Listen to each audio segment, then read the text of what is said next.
ভাবিছোঁ ভগৱানৰে সেয়া কিবা এটা কাইলৈ ৰৈ ৰৈ বিনালে মুক্তি লাভ কৰিব ফাইনেল মোমেণ্টছ বুলি ক'ব লাগিব একেবাৰে ৰিলিজৰ মানে মোৰ কাৰণে এটা প্ৰতিটো মুহূৰ্তত মই সাহস কৰিব পৰা নাই ছবিখন চাম ভালো লাগিছে মই আজিলৈকে কিন্তু কাম চলি থাকোঁতে মই স্কুলত মানে এটা গানো মই চালে মানে চাইছোঁ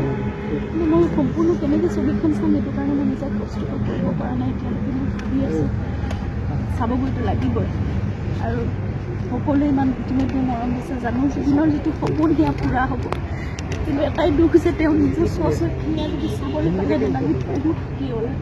কিন্তু তেওঁ সুখী হ'ব তাৰ পৰাই সুখী আৰু অসমৰ ৰাইজে তেওঁ যেনেকৈ সদায় মৰম আদৰ দি আছে যেনেকৈ আশীৰ্বাদ দি আছে সেয়া সদায় দি যাব অসমীয়া ছবিৰ যিটো মাত্ৰা যিটো যাত্ৰা তেওঁ চাব বিচাৰিছিলে সেয়া তেওঁ সপোন পূৰা হ'ব বিনালীৰ যোগেদি আৰু ইয়াৰ পিছত আহিবলগীয়া সকলো অসমীয়া ছবিয়ে ইয়াতকৈ বেছি ভাল কৰিব অসমীয়া ছবি এটা সাংঘাতিক ধৰণৰ উত্তৰ আমি যি তেওঁ যি সপোন দেখিছিলে বা আমি যি তেওঁৰ সৈতে কাম কৰি সপোন দেখিছিলোঁ সেয়া সম্পূৰ্ণ হ'ব সেইকাৰণে ভাল লাগে চৰকাৰে GST-টো কলাগুৰু ফাউণ্ডেশ্যনত যোৱাকালি মুখ্যমন্ত্ৰী কৰিছে কেবিনেটত GST নাথাকেই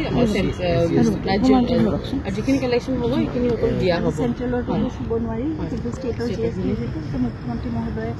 খুব মানে সেইটো যেনেকৈ ঘোষণা কৰিছে আমি সঁচাকৈ খুব কৃতজ্ঞ আৰু মই সেইকাৰণে কলাগুৰু ফাউণ্ডেশ্যনলৈ বিচাৰিছিলোঁ যিটো জুবিনৰ সামাজিক কাম কৰাৰ বাবে প্ৰয়োজনত তেওঁ আত্মজনক সহায় কৰিব পাৰোঁ সেইটো ফাউণ্ডেশ্যন খুলিছিলে নিজে ফুটবল খেলি খেলি তেওঁ পইচা গোটাই বা নিজৰ কোনোবাই যদি কিবা এটা এৱাৰ্ডো দিছিলে সেই কলাগুৰু ফাউণ্ডেশ্যনতে তেওঁ লৈছিলে গতিকে তেনেদৰে কামবোৰ চলাই গৈছিলে নিজৰ পৰাই এতিয়া সেইখিনি যদি ধন আহে তেনেহ'লে আমি জুবিনৰ কামখিনি আমি চলাই যাব পাৰিম প্ৰয়োজনত কাৰোবাৰ শিক্ষাৰ কাৰণে হওক বা কাৰোবাৰ স্বাস্থ্যৰ কাৰণে স্বাস্থ্যজনিত কাৰণত হওক বা যিকোনো ধৰণৰ প্ৰয়োজনৰ সময়ত আমি সেইখিনি কাম কৰি যাম সেইবাবে মুখ্যমন্ত্ৰী এই ভূমিখিনি দিয়াৰ পিছত কিমান দিনৰ পিছৰমানৰ পৰা কাম ইয়াতে আৰম্ভ হ'ব সেইখিনিতো সময় লাগিব প্ৰথমতে ভূমিখিনি নিৰ্ধাৰণ হোৱাৰ পিছত এটা ডিজাইন হ'ব আৰু তাৰপিছত মানে বহুত দৌৰাদৌৰিকৈ কৰিলে কামবোৰ ভাল নহ'ব সেইকাৰণে লাহে ধীৰে প্ৰথম কথাটো যিখিনি এতিয়া সকলোৱে উপাসনাৰ স্থলী হিচাপে সকলোৱে গৈ তাত চাকি বন্তি জ্বলাই আছে সেইখিনি আমি চৌল গাৰ্ডেন হিচাপে তেওঁৰ আত্মাৰ বাগিচা হিচাপে আমি তেনেকৈ আমি ভাবিছোঁ গতিকে সেইখিনিতো চলিয়ে থাকিব তাৰ বাহিৰে তাৰ আশে পাশে যিখিনি নিৰ্মাণ কাৰ্য হ'ব বা প্ৰকৃতিৰ লেণ্ডস্কেপিং হ'ব লাগিব সেই গোটেই কথাবোৰ ডিজাইন হ'ব বহুত দৌৰা দৌৰি নকৰোঁ লাহে লাহে কামখিনি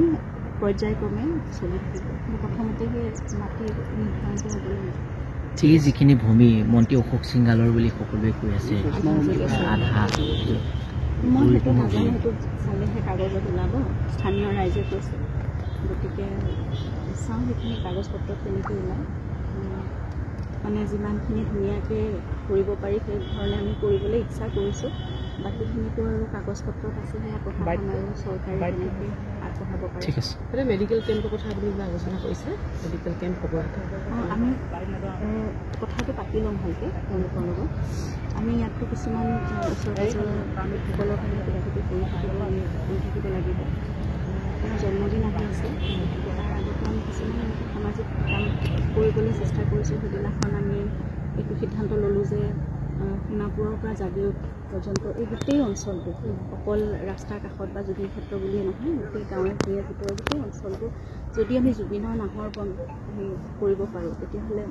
মানে মই অন্তৰৰ পৰা ভাবোঁ বা সকলোৱে জুবিনে যিহেতু কৈ গৈছিলে যে গোটেই নাহৰ গছ থাকিব তাতেই জুবিন থাকিব সেইকাৰণে এই নাহৰ বনত মই ভাবোঁ জুবিন মানে শান্তিত তেওঁ থাকিব পাৰিব গতিকে এই অঞ্চলৰ সকলোৱে সেই নাহৰ পুলি ৰোপণ কৰি ৰক্ষণাবেক্ষণ দি নাহৰ বন তেওঁলোকে মানে প্ৰতিষ্ঠা কৰিব বুলি তেওঁলোকে কৈছে আৰু তাৰ বাহিৰেও তেওঁলোকৰ স্বাস্থ্যজনিত নিৰীক্ষণ জুবিনে প্ৰায়ে কৰি থাকিছিল বা মেডিকেল কেম্প আমি মাহৰ তৃতীয়টো সপ্তাহত আমি প্ৰায় আমাৰ ফাৰ্মাচীত আমি কৰিছিলোঁ ডক্টৰসকলৰ সহযোগত ইয়াতো আমি চাওঁ ওচৰৰ গাঁৱত 2-3খন গাঁও লগ লগে পৰ্যায়ক্ৰমে আমি যিমানখিনিলৈকে জানিব পাৰোঁ অলপ অলপ কিবা কিবি কাম আমি কৰি থাকিব লাগিব ঠিক ৰুৱে পিন্ধালে পিছত আৰু বহুত কাম আছে এইখিনি কেনেকৈ যিকোনো খবৰৰ বাবে যোগাযোগ কৰক 7099017330 লগতে 7099017110 নম্বৰত।